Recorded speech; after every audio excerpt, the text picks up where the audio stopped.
그래서, 아니, 그러면은 유대인 언니들이 가장 먼저 읽는다고 하는데, 그러면은 나는 도대체 어떻게 해야 되는가? 이렇게 해서 보통 저도 신앙 초기에 레위기 읽어도 무슨 내용인지도 모르겠고, 뭐 좀 복잡하게 그렇게 뭐 성경에 이런 내용이 다 있어 하고 그냥 건너뛰기도 했던 그런 책 중에 하나였습니다. 그러다가 이 내용을 읽고 나서, 이제는 내가 평생 이 성경을 읽고 신앙생활을 하려면은 이 레위기에 대한 내용을 확실하게 좀 알아야겠구나라고 하는 그런 이제 도전 의식이 생기게 되었습니다. 그리고 나서 몇 년 동안 이제 레위기에 대한 내용을 계속 읽고 또 모르는 거 있으면 뭐 참고서 또 이렇게 찾아보고 그러다가 이제 최종적인 결론은 무슨 결론을 맺은가 하니까 우리가 호두 같은 거 호두 먹는 호두 있잖아요. 딱딱한 거 보면 어린아이한테 주면은 뭐 돌덩이 같이 이렇게 여기잖아요. 근데 그걸 이제 먹으려면은 망치로 깨서 그것도 그 바늘 같은 걸로 이렇게 파내서 먹으면 얼마나 그게 고소한지. 그래서 바로 이 성경의 레위기는 이 호두 같은 그런 책이다. 히브리서 보면은 이제 어린아이 아기들이 먹는 젖이 있고 또 성숙한 자들이 먹는 이런 단단한 음식이 있는데 바로 레위기는 이 단단한 음식 중에 속하는구나 하는 그런 그 생각이 들었습니다. 그래서 이 레위기에 대한 내용을 사실상 그 다른 모임의 집회가 있을 때 레위기에 관한 내용을 좀 말씀해 주세요. 그렇게 했던 교회가 몇 군데 있는데 사실 그 우리 동성교회에서는 한 10여 년 전에 이제 북선교회에서 한번 했던 기억이 나고 그 후로는 중간에 뭐 일부분 이렇게 한 적도 있지만 처음부터 이렇게 한 적은 없는 것 같아요. 그래서 오늘 이번 시간부터 이제 레위기 1장부터 하는데 이것만 또 계속 하면은 또 힘들어하는 분들이 없잖아요. 계실 것 같더라고요. 그래서 레위기 7장까지만 갔다가 다른 걸 했다가 또 계속 할지 말아야 될지는 그때 가서 생각해 보겠습니다. 그래서 이 레위기에 관한 내용을 혹 어렵게 느끼셨다면은 이 말씀을 통해 이 내용을 보고 나도 유대인 어린이들보다는 최소한 좀 그래도 성숙한 자라고 생각하신다면은 이 레위기에 대한 내용을 좀 더 확실하게 알아봐야겠다라고 하는 그런 도전 의식을 가지고 시작해 보시기를 바랍니다. 먼저 이 레위기의 전체적인 내용의 구조가 이렇게 되어 있습니다. 이거 많이 들어보셨죠? 이렇게 처음부터 이렇게 쭉 속으로 들어갔다가 이렇게 빠져나옵니다. 보통 이제 X자라고 하는데 X자를 이제 그 영어로는 X자인데 그 헬라어는 이걸 X를 키라고 읽습니다. 우리 예를 들어서 크리스마스 할 때 X가 크라고 읽듯이 알파벳 이름이 키인데 성경의 많은 내용을 기술을 할 때 그 중요한 내용을 제일 속에다가 이렇게 집어넣고 X자 모양의 그 중심에다 놓고 이렇게 하는 구조가 많이 있습니다. 예를 들어서 요한계시록 전체적인 내용도 이런 X자 구조로 되어 있는데 이걸 이제 그 성경학자들이 키 구조라고 합니다. 키. 그러니까 헬라어의 그 알파벳 X자, 영어의 X자 모양의 그를 이제 키라고 하는데 키 구조로 이렇게 되어 있습니다. 그 키 구조의 중심에 뭐가 있는가 하니까 이 대속죄일에 대한 내용이 여기 레위기 16장에 위치해 있습니다. 그러니까 이 대속죄일은 이스라엘 민족의 모든 죄가 이 대속죄일을 통해서 1년 동안 이스라엘 자손의 모든 죄가 대속되는 그런 아주 중요한 날을 기점으로 해서 좌우가 이렇게 대칭 구조로 이루고 있습니다. 여기 16장 전에 보면은 이제 거룩한 백성 11장부터 15장, 그다음에 그 후에 17장부터 20장까지 같은 내용으로 되어 있습니다. 거룩한 백성, 거룩한 백성. 그 다음에 그 앞에 있는 구조를 8장부터 10장까지가 거룩한 제사장직에 대한 내용입니다. 그 다음에 21장에서 22장 16절까지가 역시 거룩한 제사장직에 대한 내용이고, 처음에 보면은 이제 1장부터 7장까지가 희생 제사에 대한 내용, 이 거룩을 어떻게 실행할 건가. 그 다음에 여기 끝부분에 가면은 이제 일곱 절기들을 통해서 하나님 앞에 어떻게 거룩을 실행할 수 있는가라고 이렇게 대칭이 되는데, 우리 말로 번역을 하면은 이 중심으로부터 이제 물방울이 이렇게 퍼져나가는 구조죠. 그래서 동심원 구조라고 이렇게 얘기도 하고, 그 처음과 끝이 이렇게 같은 내용이니까 그러니까 머리하고 끝, 숨이 쌍관 구조, 뭐 대구 구조, 이렇게 여러 가지 말로 되어 있는데, 원래 의미가 이제 키 구조입니다. 키 구조로 이렇게 되어 있습니다. 근데 이러한 내용도 우리가 사람의 어떤 지혜로 이 레위기에 대한 내용을 내가 좌우 대칭을 이렇게 이루어서 또는 이제 그 동심원 구조로 이런 내용을 써야지, 그렇게 하기에는 뭐 전혀 불가능하죠. 이러한 그 레위기에 대한 내용이 어떻게 기술되어 있는가, 이런 걸 하나만 보더라도 이 성경이 사람의 지혜에서 난 것이 아니라 그 성령님의 인도하심에 따라서 이러한 그 레위기에 대한 내용이 기술되어 있음을 보게 됩니다. 조금 자세하게 보면은 이렇게 늘어뜨려 놓으면은 거룩 1장부터 7장까지 이제 5제사, 거룩한 제사에 대한 내용. 그 다음에 8장부터 10장. 그 다음에 여기가 이제 거룩한 제사장이고, 그 다음에 21장부터 22장까지 이렇게 대칭을 이루었죠. 이렇게 제사장직에 대한 내용이고, 그 다음에 거룩한 민족에 대해서, 그 다음에 거룩 또는 다른 말로 하면 이 성별을 어떻게 실천할 것인가에 대한 내용을 이렇게 기술을 해주고 있습니다. 이것은 이제 출애굽기 19장 6절에 보면은 하나님께서 이스라엘 백성들에게 너희가 그 제사장 나라가 되며 이 거룩한 백성이 되리라라고 하는 이 시내의 산에서 언약을 맺었는데, 이러한 그 언약에 따른 그 제사 예배가 어떻게 실행되어야 하는가를 보여주고, 또 어떻게 행동해야 되는가를 이렇게 보여주고 있습니다. 여기 보면은 이제 1장부터 보면 이제 제사 중에서 번제라는 이 제사부터 이렇게 시작이 되고 있는데, 특별히 이제 우리나라는 이 유교의 영향으로 인해서 이제 조상들에게 제사 지내는 그것 때문에 이 하나님을 믿는 그러한 그 어려움 중에 하나가 되어 있는데, 원래 이 제사라는 것은 하나님께 드리는 제사죠. 근데 유교에서는 하나님은 딱 제어시켜 놓고 그냥 이 조상을 그 기념하는 그런 것에서 더 이렇게 도가 넘어서 조상을 제사 지내고, 또 조상이 돌아가신 조상이 우리들에게 뭔가는 해줄 수 있는 그러한 이제 잘못된 믿음을 가지게 되었는데, 원래 이 성경을 통해서 보게 될 때는 이 제사의 유래는 이 하나님 앞에 우리의 사람의 죄가 어떻게 용서되어야 하는가라는 그런 방법 중에 하나로 바로 이 제사를 말씀해 주셨습니다. 앞에 우리가 레위기 1장 1절에 보면은 여호와께서 이 회막에서 모세를 부르시고라고 되어 있습니다. 근데 우리가 성경에 보면은 접속사가 우리 성경에는 생략된 게 많은데, 여기에도 생략이 되어 있습니다. 레위기 원래 1장 1절에 보면은 and, 그러니까 그리고 여호와께서 회막에서 모세를 부르시고라고 이렇게 그리고라는 말이 원래 원어 성경에는 적혀 있습니다.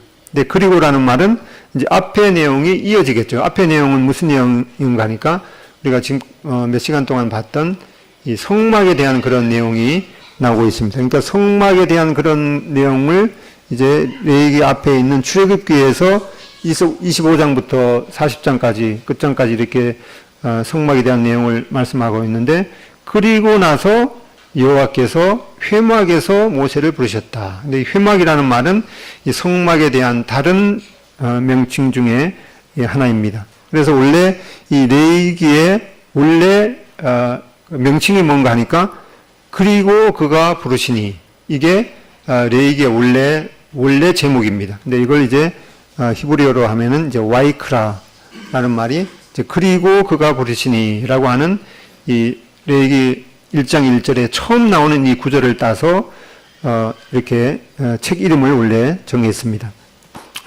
그러니까 이 레위기의 배경이 되는 것이 바로 이 성막이라는 거죠. 그리고 여호와께서 회막 성막에서 모세를 부르시고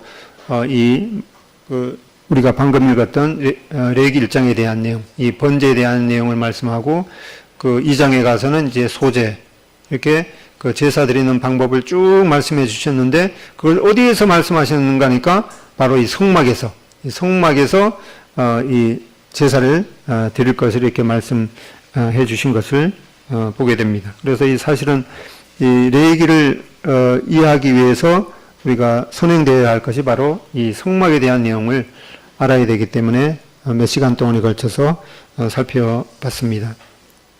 출애굽기 마지막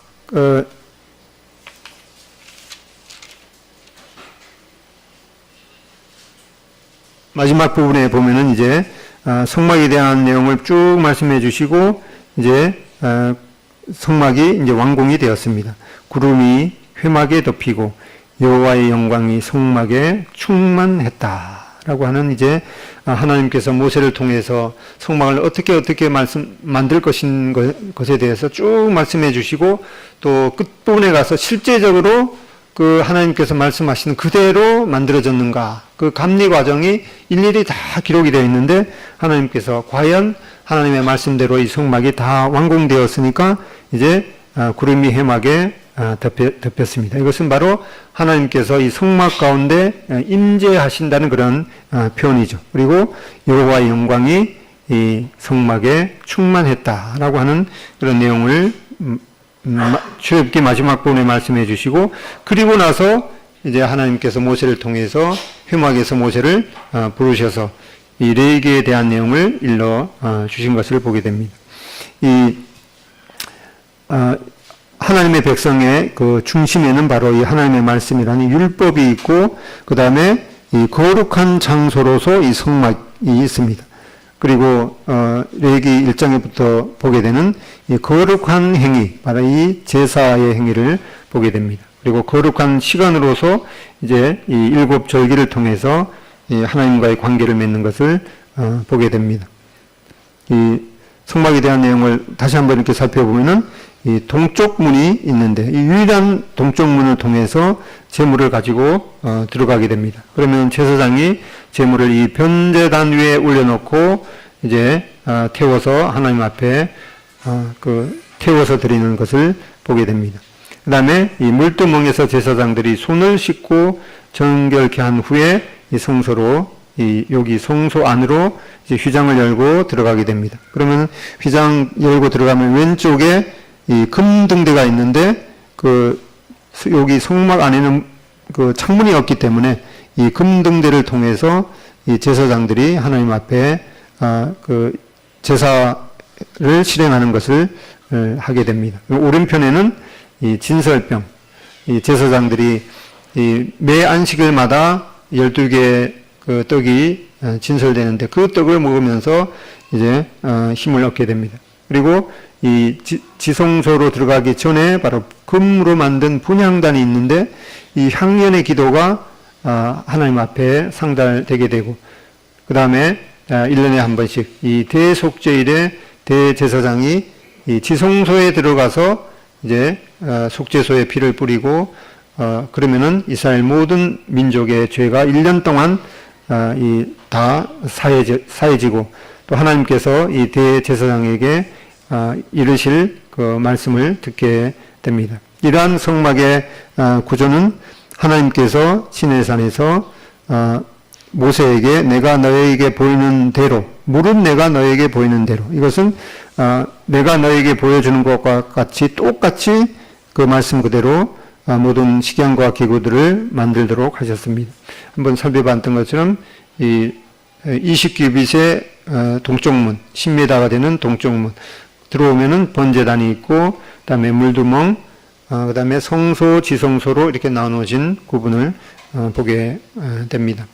이 7가지의 그 성막의 주요 이 기구들을 살펴봤는데, 이거는 그냥 지나가겠습니다.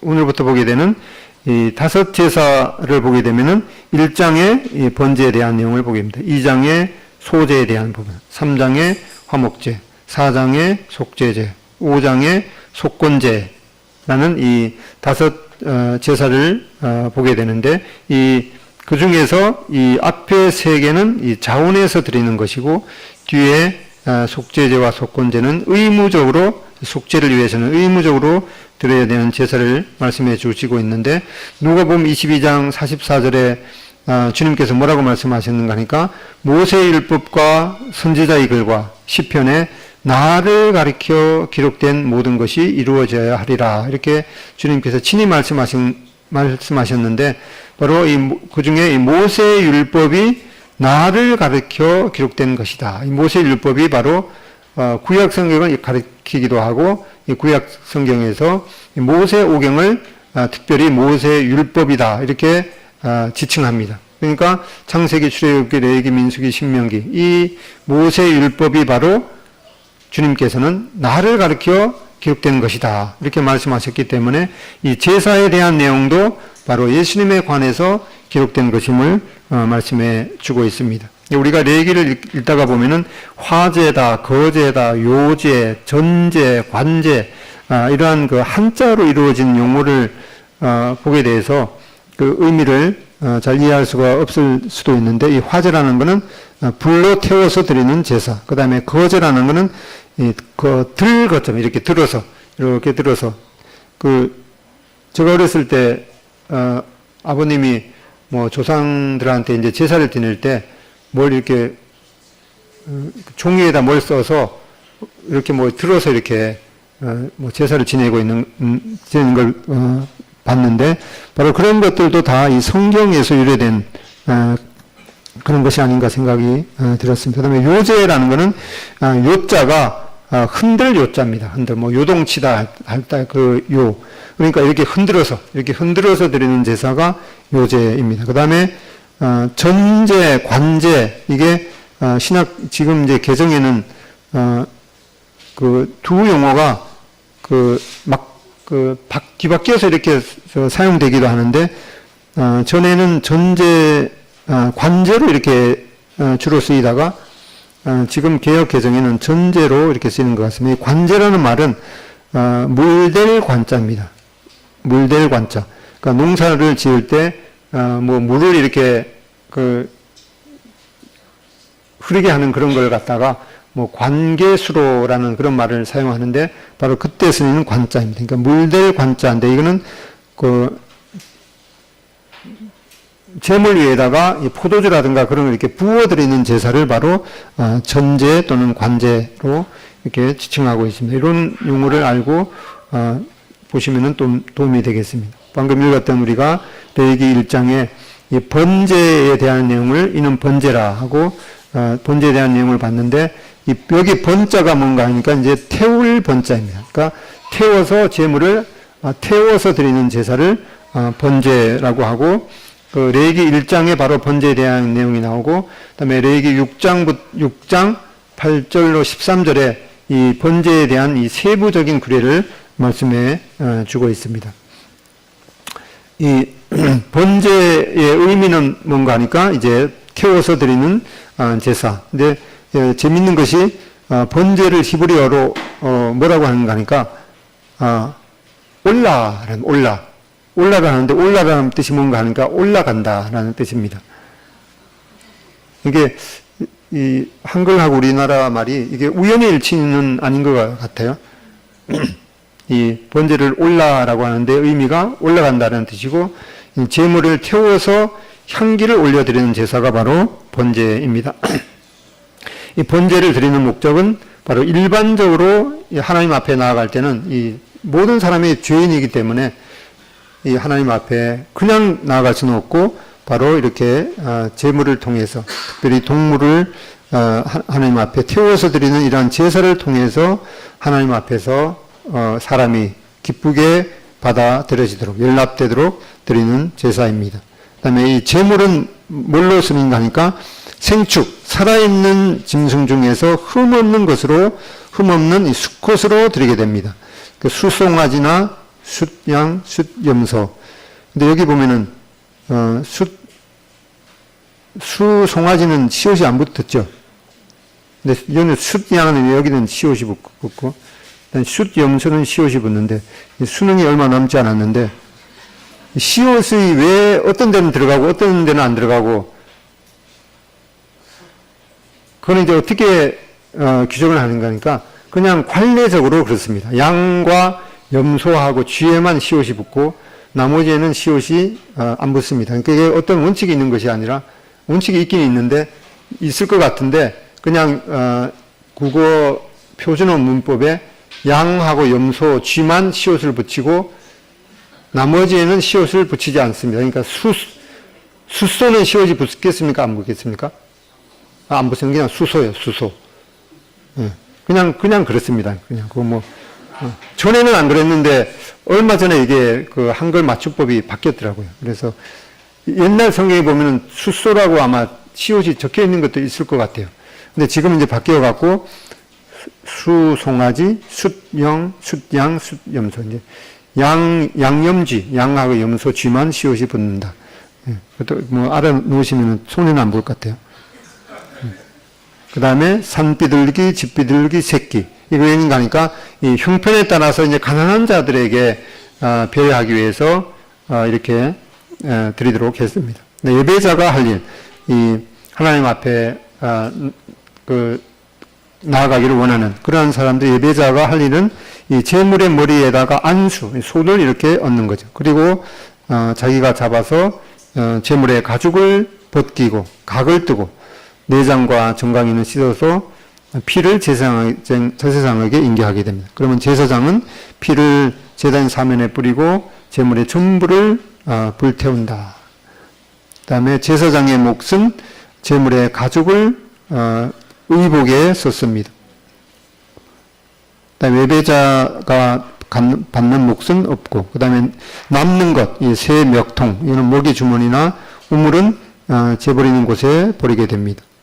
이 상징과 이 번제의 상징과 교훈은 이제 주님 편에서의 이 상징이 있고 또 우리가 이 번제를 통해서 받아야 되는 그 교훈, 이 두 가지 면을 보게 되는데 이 상징은 바로 제물이 완전히 불살라진 것처럼 주님께서 이 흠없는 어린 양으로 십자가에서 완전히 드려진 그것이 바로 상징이 되었고 또 이 우리들 편에서 교훈은 뭔가 하니까 바로 하나님 앞에 제물이 완전히 불살라진 것처럼 우리의 삶이 하나님 앞에서 완전히 드려지는 그런 헌신의 표현이 되겠습니다.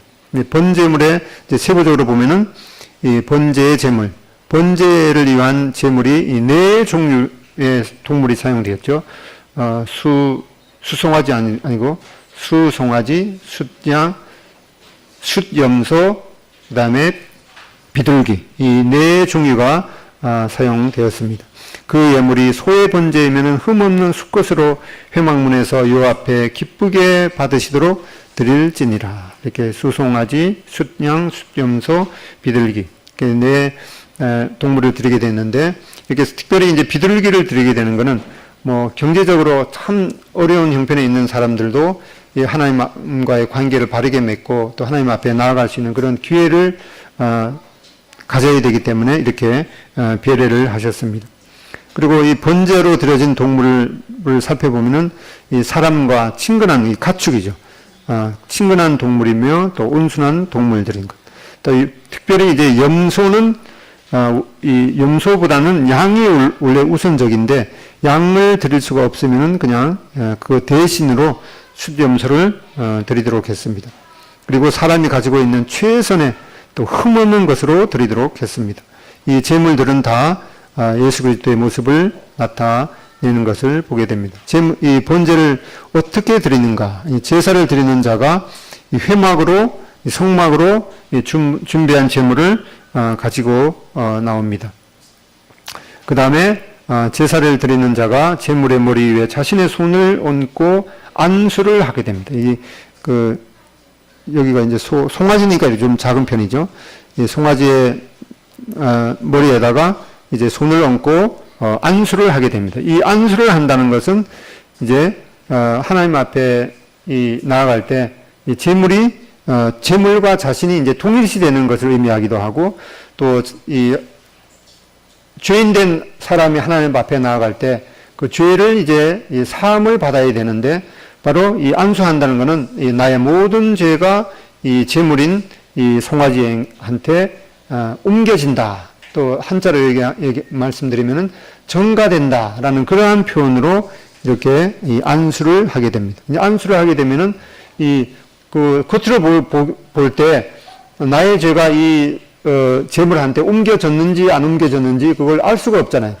알 수가 없지만은 이렇게 하나님의 말씀 가운데 이렇게 안수를 하게 되면은 이 안수하는 자의 죄가 이 동물한테 그 죄가 옮겨진다 이렇게 말씀하셨기 때문에 그 말씀을 믿음으로 안수를 하게 되면 나의 모든 죄가 이 제물한테 옮겨졌구나라고 하는 것을 믿음으로 받아들이게 됩니다.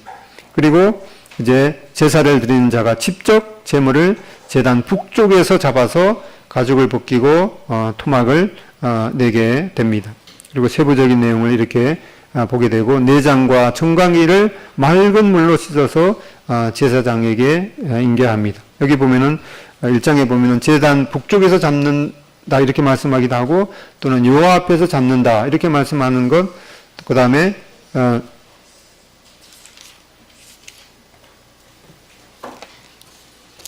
1장에 보면은 이제 회막문에서 잡는다, 그 다음에 단 북편에서 잡는다, 또 요 앞에서 잡는다, 이러한 것들은 이제 똑같은 그런 그 내용을 다른 말로 표현한 것이 되겠습니다. 그 다음에 제사장은 피를 받아서 이제 제단 사방에 뿌리게 됩니다. 그러니까 제물을 이제 제단에서 화제로 완전히 태워서 완전히 하나님 앞에 드리게 됩니다. 그래서 이 번제를 통해서 이 번제의 예표와 교훈, 먼저 이제 번제라는 것이 어떤 의미가 있는가, 그런 상징적인 면에서 우리가 주님과 관련해서 생각해 보면은, 먼저 이제 흠없는 대속제물이, 주님께서 흠없는 대속제물이 되셨습니다. 레위기 1장 3절에 보면은 흠없는 수컷으로 드린다. 그 다음에 여기 베드로전서 1장 18, 19절, 너희가 알거니와 너희 조상이 물려준 헛된 행실에서 대속함을 받은 것은 은이나 금같이 없어질 것으로 된 것이 아니요 오직 흠없고 점없는 어린 양 같은 그리스도의 보배로운 피로 된 것이니라. 그래서 주님께서 바로 이 흠없는 수꽃으로 드려진 그런 면들을 말씀해 주십니다. 그 다음에 이 자원해서 하나님께 드리는 것인데, 여기 1장 3절에 여호와 앞에 기쁘게 받으시도록 또는 연락되도록, 이건 다른 의미로 여호와 앞에 자원해서, 이 자원해서 드린다는 그런 내용을 말씀하고 있는데, 바로 주님께서 내가 스스로 내 목숨을 버리노라 라고 하면서 주님께서 자원해서 드리신 내용을 말씀해 주고 있습니다. 또한 이 번제를 통해서 사람의 죄가 대속되어진다 라고 하는 말씀을 보게 됩니다. 속죄가 될 것이라. 이 죄가 이제 그 값으로 치루어질 것이다 라는 말이 바로 속죄라는 말이죠. 마가복음 10장 45절, 인자가 온 것은 자기 목숨을 많은 사람의 대속물로 주려 함이니라. 히브리서 7장 27절, 그가 단번이라는 말은 단 한 번에 결정적으로 자기를 드려 이루셨음이니라. 이렇게 동물 제사는 수없이 반복되었지만은 예수님의 제사는 단 한 번에 결정적으로 이제는 더 이상의 제사가 필요 없을 만큼 완전하게 대속되었음을 말씀해 주고 있습니다. 또한 이 번제를 통해서 하나님께 향기가 되신다고 말씀하고 있습니다. 레위기 1장 8절에 여호와께 이러한 번제를 통해서 태워서 드리게 되면은 그것이 여호와께 향기로운 냄새가 된다. 근데 이 냄새라는 말의 그 용어가 원래의 의미를 잘 말씀해 주시기보다는 원래 영어로 보면은 여호와께 향기로운 아로마니라. 아로마 세라피라고 있죠. 뭐 향기 치료, 뭐 이렇게 머리 아플 때 향기 치료하는데 이 여호와께 향기로운 아로마니라. 이 하나님 앞에 번제로 드려지는 그 제사가 이 하나님 앞에 향기로운 아로마가 된다라고 말씀해 주셨습니다. 에베소서 5장 2절에 그는 우리를 위하여 자신을 버리사 향기로운 제물과 희생 제물로 하나님 앞에 드리셨느니라. 이렇게 그 주님의 그 십자가에 우리를 위해서 대속하신 그런 면들에 관련해서 이렇게 상징을 알아볼 수가 있고, 그다음에 우리가 이 번제를 통해서 하나님 앞에 어떠한 그 교훈을 받을 수 있는가를 살펴보면은 민수기 28장 1절로 8절 읽어보겠습니다. 민수기 28장 1절 8절. 이 앞에 글씨가 작은데 성경을 펴서 한번 읽어보겠습니다. 민수기 28장 1절로 8절.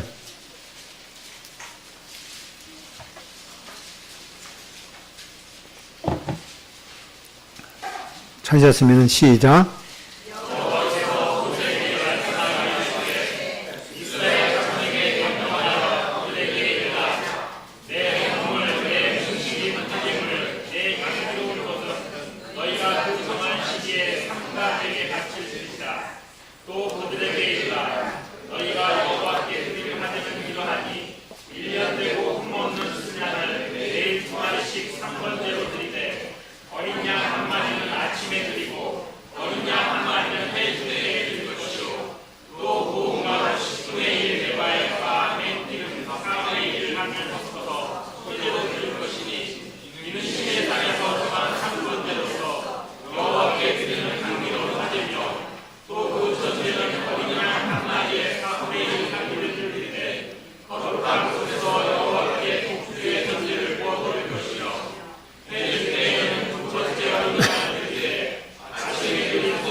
네, 여기 보면은 민수기 28장 2절에 보면은 제사를 드릴 때 그 회막문 앞에서 드리라, 이렇게 구체적인 이 장소 또 시기를 말씀해 주고 있습니다. 그래서 우리가 뭐 주일날 되면은 뭐 꼭 교회 가서 예배를 드려야 되나, 그러면 날씨도 더운데 집에서 드리는 뭐 똑같은 마음으로 드려도 되지, 그렇게 생각할 수가 있는데, 여기 보면은 분명한 이 정한 시기, 우리에게서 정한 시기는 이 안식 후 첫날이라는 그런 정한 시기를 말씀해 주고, 또 여기 이 회막문 앞에서라고 하는 이 죄가 속해지는 분명한 이 특별한 장소를 말씀해 주고 있습니다. 그래서 우리가 뭐 아주 특별한 그런 다른 해외를 여행한다거나, 그래서 어떤 교회를 방문할 수 없는 그러한 상황이 특별한 그런 경우를 제외하고는 이렇게 특별한 시기, 또 특별한 장소, 이게 공적으로 모일 수 있는 이러한 장소를 우리가 공적으로 예배드리는 것임을 보게 됩니다. 이러한 것들이 다 이 하나님 앞에 우리의 몸이 공적인 예배 장소에 가야 되는 그러한 또 헌신을 할 필요가 있는 것을 보게 됩니다. 이렇게 분명한 장소, 회막문 앞에서. 그다음에 이 하나님 앞에 예배를 드릴 때 정한 최선의 제물을 드려야 됨을 보게 됩니다. 흠없는 수송아지, 또 형편이 어려우면은 양을 드리게 되고, 또 양이 안 되면은 또 대신해서 염소를 드리게 되고, 그리고 아주 가난한 가난한 상태면은 이제 비둘기를 드리도록 되어 있는데, 누가복음 2장에 보면은 예수님의 육신의 부모였던 요셉은 이 비둘기를 성전에 바쳤던 그것을 보게 되는데, 예수님의 육신의 부모님도 아주 가구점이 잘 안 돼서 그렇는지 아주 가난한 그런 상태에서 하나님 앞에 예배드릴 때 양과 염소도 없어서 이 비둘기를 바쳤던 그런 면들을 보게 됩니다. 또한 이 제물과 함께 자신을 드리게 되는 것을 보게 됩니다. 안수한다는 것은 바로 재물과 자신이 동일시되고 또 죄인된 사람의 그 죄가 이 재물한테 전가되는 옮겨지는 그런 고백이기도 합니다. 그래서 고린도후서 8장 5절에 보면은 하나님 앞에 예배드릴 때 먼저 자신을 주께 드리는 그러한 마음 제사가 필요하겠습니다. 그 다음에 재물을 다 이제 불살르게 되는 것이죠. 이거는 이 완전한 이 헌신을 보게 됩니다. 화제로 드리는 완전한 헌신. 전부를 제단 위에서 불사르라. 그래서 이 예배의 이 최고의 그런 순간은 바로 이 나의 그 인생 모두를 하나님 앞에 드리는 그런 것임을 보게 됩니다. 또한 이 온전하고 이제 지속적인 헌신이 또 필요한 것을 보게 됩니다. 이 제단 위의 불은 항상 꺼지지 않도록 이렇게 해야 되는 것을 말씀하고 있는데 우리가 그 순간적으로 충동을 느껴서 나는 내 자신을 하나님 앞에 이 온전한 그 제물로 드리겠습니다. 이렇게 그 마음이 감동되면 이제 그럴 수가 있죠. 그것이 꼭 나쁜 것이라기보다는 안 하는 것보다는 이제 낫겠지만은 그러나 그러한 하나님 앞에 헌신이 이제 평생 동안 지속되는 것이 또한 필요하겠습니다.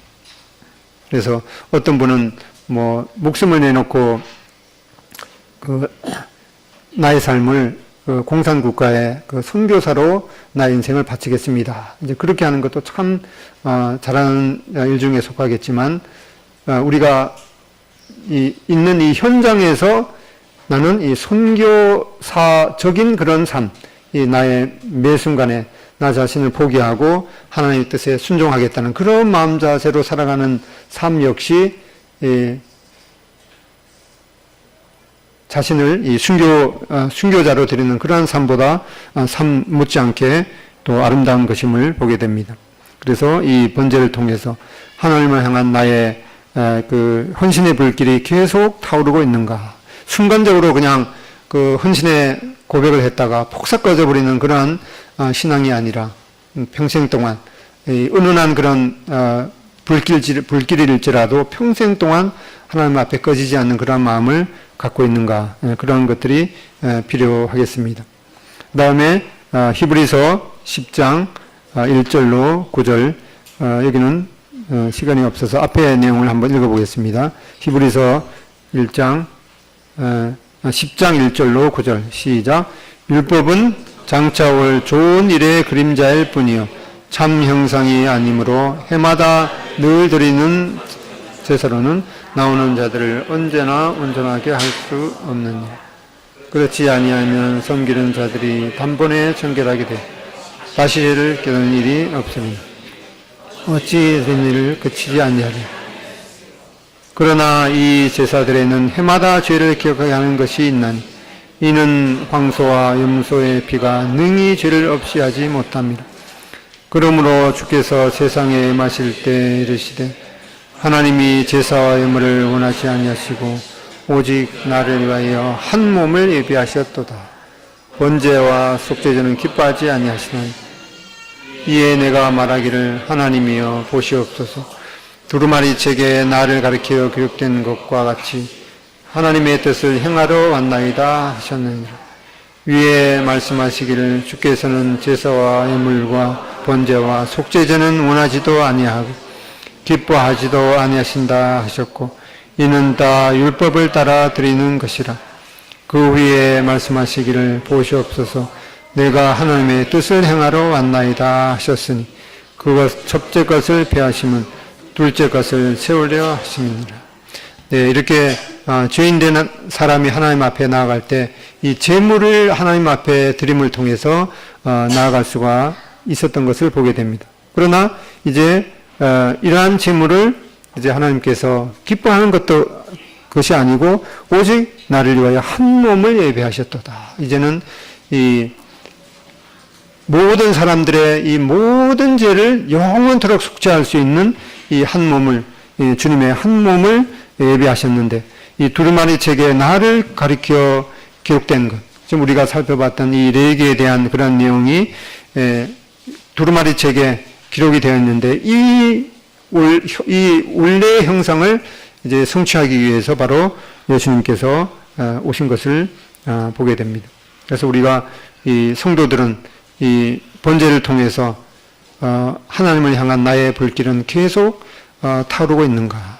레위기 6장 12절 제단 위에 불은 항상 피어 꺼지지 않게 할지니 라는 이 하나님을 향한 그 헌신의 마음을 가져보게 되고, 그 다음에 아직 그 주님에 대한 그런 믿음이 없는 분들은 히브리서 1장 1절 옛적에 선지자를 통해서 여러 부분과 여러 모양으로 우리 조상들에게 말씀하신 하나님이 이 모든 날 마지막에는 아들을 통하여 우리에게 말씀하셨으니 이 아들을 만유의 상속자로 세우시고 또 그로 말미암아 모든 세계를 지으셨느니라. 우리가 레위기를 통해서 이 죄인된 사람이 하나님 앞에 나아갈 때 어떻게 나아가야 되는가를 살펴봤습니다. 그냥 나아갈 수는 없었죠. 항상 이 하나님 앞에 나아갈 때는 이 죄인된 모든 사람이 죄인이기 때문에 이 거룩하신 하나님 앞에 그냥 나갈 수가 없었습니다. 그래서 사람이 제물을 통해서 그 제물에 손을 얹고 자기의 모든 죄가 그 제물 위에 옮겨진다는 그러한 이 행위와 고백을 통해서 자신의 죄가 그 제물한테 옮겨지고, 또한 그러면 이제 그 제물이 이 제물을 바치는 자의 모든 죄를 담당하고 태워져서 하나님 앞에 이 화제로, 번제로 드려졌습니다. 근데 이렇게 어느 날 예수님께서 이러한 과정이 전혀 없이 그냥 십자가에서 돌아가시고 그 십자가 사건이 바로 모든 사람의 죄를 대속하는 사건이었다. 이렇게 하면은 사람들이 잘 이해가 안 가겠죠. 그래서 옛적에 이렇게 여러 부분과 여러 모양으로 사람들이 하나님 앞에 나아갈 때 어떻게 해야 되는지 그런 과정을 바로 이 제물을 하나님 앞에 드리는 사건을 통해서 알려주셨습니다. 그러다가 이제는 하나님께서 예수님을 통해서 이 마지막에는 바로 이제 예수님을 통해서 말씀하셨습니다. 이 세상에 있는 어느 누구도 하나님을 본 사람이 없지만은 바로 그 예수님께서 이 하나님이 어떠한 분인지 그 본체의 형상이시라. 3절 이는 하나님의 영광의 광채시요 그 본체의 형상이시라. 예수님께서 바로 하나님의 그 본체의 형상을 입고 이 사람의 모양으로 나타나셨습니다. 바로 예수님께서 이 하나님이 모든 우주 만물을 창조하셨다. 그걸 우리가 구체적으로 믿을 수가 없다면은 바로 예수님께서 이 모든 우주 만물을 창조하신 것입니다. 그 영광의 본체시요 그 본체의 형상이시라. 그 능력의 말씀으로 만물을 붙드시며 죄를 정결케 하는 일을 하시고 높은 곳에 계신 지극히 크신 이의 우편에 앉으셨느니라. 예수님께서 이렇게 능력의 말씀으로 만물을 창조하시고 지금도 붙들고 계시고 또 십자가에서 죽으심으로 말미암아서 모든 사람의 죄를 정결케 하는 일을 하시고 지금은 바로 다시 부활하셔서 높은 곳에 계신 지극히 크신 이의 우편에 앉으셨느니라. 바로 예수님께서 지금 높은 곳에 계신 하나님의 우편에 앉아 계십니다. 바로 이 예수님을 우리는 내가 나를 창조하신 하나님을 바로 나를 창조하신 그 예수 그리스도를 알지 못했습니다. 이제 그 하나님께로 내가 돌이키겠습니다. 라고 하는 그런 결단이 필요합니다. 히브리서 10장 1절에 이 율법은 장차 올 좋은 일의 그림자일 뿐이요. 이 구약의 얘기를 통해서 우리는 그 하나님께서 우리들에게 행하신 그런 그림자를 볼 수가 있지만 바로 이 십자가의 사건을 통해서 예수님께서 구체적으로 우리를 사랑하시고 또 십자가의 사건을 통해서 우리의 모든 죄를 해결하신 그런 이 실체를 행하신 분임을 보게 되고 바로 이 예수님께로 하나님의 본체 형상이 되는 이 예수님께로 돌아가는 것이 필요한 것입니다. 지금에 있어서 바로 이 죄라고 하면은 이 나를 창조하신 예수 그리스도를 알아보지 못하고 이렇게 분명하게 말씀이 전해져 있는데도 별로 감각이 없는 너희가 이제 죄에 대하여라 하면은 나를 믿지 아니하며라고 하는 그런 하나님의 경과심을 보게 됩니다. 기도하고 마치겠습니다. 아버지 하나님, 이렇게 옛적에 참 여러 부분과 여러 모양을